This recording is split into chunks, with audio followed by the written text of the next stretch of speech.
Hey guys, this is my nighttime hydration routine that I do for my locks. Same for all hair types too, but essentially I'm going to brush my locks.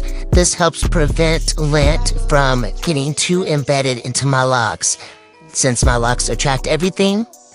And then I'm going to actually hydrate with the mist and seal that in with an oil.